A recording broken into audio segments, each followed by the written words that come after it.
Устаз жолдошум урат. Seni urup tarbiyalayım deydi. Kaşa aytsaң ele өлтүрүп коем деп. Ушул шариатка туура келеби? Allah бар desem, men өзүм жооп берип алам деп.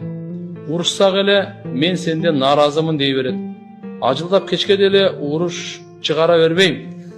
Жакшылык иштерди көп кылат. Ошону менен жуулуп кетет деп ойлойт. Менин деле сүйлөшкө акым барбы?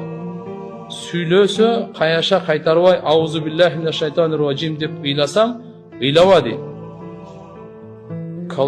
Колобка караба деп урушат. Колобка деген экен.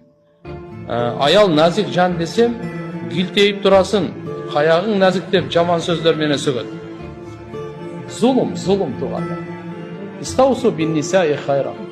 Пайгамбарыбыздын осуятын унутпайлы, урматтуу эркектер. Пайгамбарыбыз коштошуп аткан ажылыгында атайы эркектерге кайрылып айткан. О эркектер, кыямат күнгө чейин келе турган эркектер, күчүнө таянган эркектер.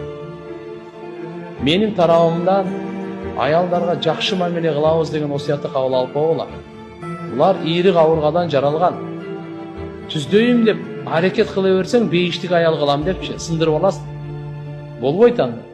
Кыйшыктыгы менен сабыр кылып жашагыла деп пайгамбарыбыз айтып койгон. Ар бир аялда өзүнө жараша кичине кемчилдиги болот. Ошо кемчилдигине сабыр кылып жашоону өткөрүш керек болот. Мына зулумдук. Анан жакшы иштерди кылсам эле кечирилип кетет, кечирилбейт. Адамдын укугу бул.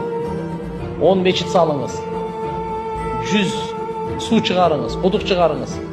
Бирок аялды урганыңыздын ал күнөөсү менен алар кечирилип кетпейт, билип коюң.